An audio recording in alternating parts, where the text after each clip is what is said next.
Thank you. So I'm going to explain you a little bit the call procedure. So this is a timeline. So we launched the call now approximately 10 days ago, well, 11 days ago to be exact. And the first deadline to pay attention to is the 17th of February 2025, as presented by Daniela a couple of minutes ago. It is the deadline to submit the pre-proposal, which is, as said, mandatory in order to proceed further in the call.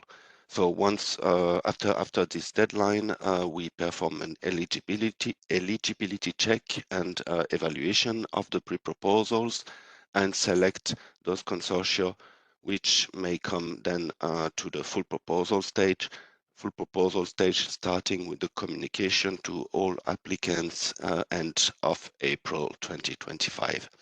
At that time, the submission tool will be opened again for invited consortia to submit their full proposal, to prepare and submit their full proposal. And the deadline to do so is the 9th of July 2025. Submitted full proposals will be again checked for all the eligibility criteria and evaluated. And following this, following the ranking lists given by the evaluation, decision for funding is expected in October, end of October, probably beginning of November 2025, so that the successful proposals in the end can start their grant negotiation bilaterally with each funder. So each partner in a successful consortium negotiate bilaterally the grant with the respective funder so that the project can start in 2026. As said, the proposals at each stage, pre-proposal and full proposal, will be checked for eligibility according to the general eligibility criteria as indicated in the call announcement, as delineated in the call announcement, and also the funders' eligibility criteria, which are available in this Annex 9, which was mentioned several times. The evaluation of the proposals is conducted by an international expert panel, and the selection of the proposals is made by the funders board based on the ranking lists and the availability of funds of all funders. The grant negotiation process after the positive decision, as I indicated to you in October, November 2025, is made then for the full proposal selected for funding. It's done on a bilateral level between the individual partner and its respective funder. Grants are then negotiated and released according to the regulation of the funder a partner receives funds from. It is anticipated that all partners in one consortium should start at the same time. The project consortium shall agree on a joint starting date. However, it is possible that the start of individual partners might differ. Here you have one example where 3 partners are starting, one in January, the second one in February, the third in March, and all partners agree on a joint project start on the 1st of February 2026. This should be communicated to the call office. As explained earlier, the funding is coming from the funders participating in this call with an initial indicative budget as outlined in the Annex 1 of the call announcement. So there is a table here describing all the partners with their indicative budget, and in the Annex 9, it's also delineated in this Annex 9. All the funders participating in this call build the so-called funders board, which is the decision-making body of this call. As a reminder, again, this is a co-funded call under the partnership Agroecology. Funds are provided by the funders, which you find in this Annex 1 and Annex 9 of the call announcement. And funders fund applicants from their country or region only. The co-funding provided by the Commission actually is allocated to the funders so that they can invest more in the projects, increase their budget to this goal, and this easy portion are not used directly as a direct grant to the applicant. It's not a grant between the Commission and the applicants. It's always between the respective funder and the research partner.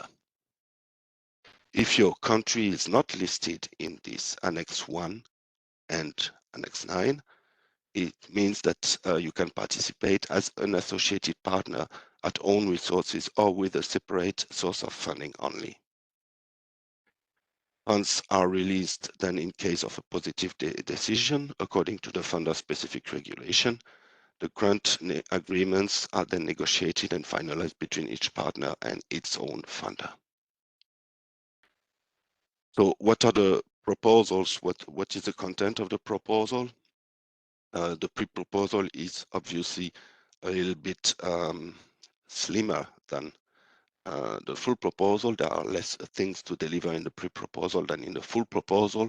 However, for both, so we need profiles of each partner in a consortium, a few project data, some keywords about the project, description of how you implement the Living Lab approach, a project summary, parts on excellence, on relevance, and implementation is actually there only for the full proposal. We want also to have some statement from you on the science policy interface contribution, on how your proposal can contribute to science policy interface. This will be also in the full proposal, same as the work plan. So the part on the implementation is rather for the full proposal part. The financial plan is mandatory for both phases. But the finance comment, so describing a little bit your project costs, is necessary in the full proposal. An ethical self-assessment, as mentioned earlier, the same as the one in Horizon Europe, is necessary at both stages. At the full proposal stage, we ask you also to describe us a little bit your plan for data management and your plan for dissemination, exploitation, and communication. So how do we make the eligibility check? So at the first stage, there is a general eligibility check performed by the call office according to the criteria in the chapter 4.2. And according to this general eligibility check, if the proposal is considered fails to comply with one of the criteria described in chapter 4.2, this proposal might be considered as not eligible and then rejected. If it complies with the criteria, then it goes to the funder eligibility check. So each funder involved in a proposal, or each funder from which funds are requested in a proposal, check the proposal according to its own rules and regulations as defined in the Annex 9. So it is important that all partners comply to their funder eligibility criteria. If it is not the case, this proposal might again be rejected and not considered as eligible and not invited to the full proposal stage or selected for funding in the end. Eligible proposals then go to the evaluation. Eligible proposals are peer-reviewed by an international evaluation expert panel, as described in chapter 6.1. Each proposal is peer-reviewed by 3 of members of this panel. Proposals are scored according to the evaluation criteria, which you can find in the chapter 6.2 and 6.3. And then in the end, the members of the panel agree on consensus scores for each proposal during a common meeting. The criteria for evaluation are at the pre-proposal stage: excellence, impact, and relevance to the scope. At the full proposal stage: excellence, impact, and quality and efficiency of the implementation. There are thresholds, so if your proposal does not reach at least a score of 3 out of 5 in any of the 3 criteria, the proposal cannot be selected for full proposal stage or selected for funding in the end. There is one additional threshold, which is that the total score of adding the three scores of the three criteria, that the total score must be at least 10 out of 15 in order, at the full proposal stage only, in order to be selected for funding. On the right-hand side, you can see here description of what the scores mean. So how does the evaluation work? At first, the remote evaluation is performed by 3 experts from the IEP, individually and independently from each other. They all provide individual scores for each criterion. The experts are chosen according to their expertise, allocated to the proposals according to their expertise. Following this, all members of this IEP meet, and each proposal and individual evaluations and scores are presented at first by a rapporteur. One of the 3 experts is appointed as rapporteur, and the 3 experts agree on consensus scores for the 3 criteria. Following this, based on these scores, of course, 2 ranking lists, so 1 ranking list for each of the 2 topics which were presented earlier today, are compiled. Proposals which are equally scored are considered as the same rank, so they are equally ranked.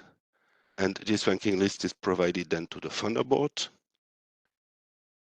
And in addition, then the rapporteur, which I mentioned earlier, compiles a summary evaluation report, which summarizes, of course, the different evaluation and the consensus. So it's a consensus summary report of the evaluation. It is provided also to the funder board and also sent to the coordinators at the point of communicating the outcome of their proposal.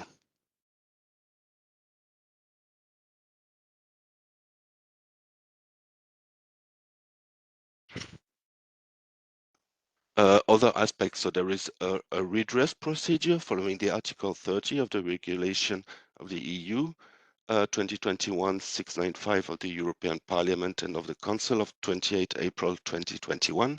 This redress procedure is possible regarding the procedure of the evaluation. It is important to notice it cannot put in question the scientific or technical judgment of the experts, so this aspect is irrevocable. General data protection issues, so we strictly follow the GDPR. We have a privacy notice on our submission website. We invite you to read it. And we ask into your partner profile, there is a tick box you can tick where we ask for the permission to use your contact data for further purposes, such as communicating to you news on the partnership.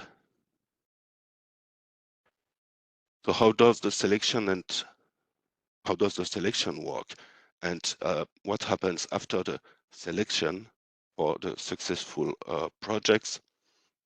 So the funder board is the board which has the sole responsibility to select proposals. Decision is taken based on ranking lists and availability of funds. At the step 1, the pre-proposal stage, the funder board decides on the pre-proposal selected to be invited to submit a full proposal. This is what I mentioned, so it's necessary to be successful at the pre-proposal stage in order to come to the full proposal stage. At the step 2, then the full proposal stage, the funders board, they decide which full proposal are selected for funding. Here we follow strictly the ranking lists, like it's a Horizon Europe rule for the co-funded calls. What happens after the selection stage? The outcome is communicated to the coordinator of the proposal, who has the responsibility, obviously, to communicate further with his partners. The decision letter includes the evaluation summary report, as I mentioned to you. And following a positive decision at the full proposal stage, each partner in a successful proposal shall get in contact with her or his funder in order to start the grant negotiation process. There are a few obligations for the projects funded. So as I told you, the contract negotiation should be made individually by each partner with his applicable funder. In terms of communication and dissemination, we will publish all the selected projects on the Agroecology website. All projects shall also acknowledge the partnership in their communication and dissemination activities, and projects shall make best effort to publish articles as open access. We expect also the partnership want to collaborate, of course, with the funder, with the projects funded under the umbrella of the partnership, and in particular, all projects coordinators shall budget the participation to at least 3 joint meetings of agroecology. So there will be common kickoff, midterm, and end-term meeting of the projects from one call. There is also mandatory, it is also mandatory to submit a mid and end-term report to agroecology. In terms of data management, all projects must implement a data management plan in the project. Any ethical issues also which have been identified in the full proposal have to be addressed and clear shortly following the selection and justified in mid and term report. So we monitor also this aspect of ethical aspects. So where do you find the most important information? It's been mentioned already several times, and I'm sure you are all aware of this document. So the call announcement, you find it in the submission platform. These are the different paragraphs. I'm not going to go through all of them. Again, be reminded also there are these important annexes which were mentioned earlier today. So I think we can stop the recording.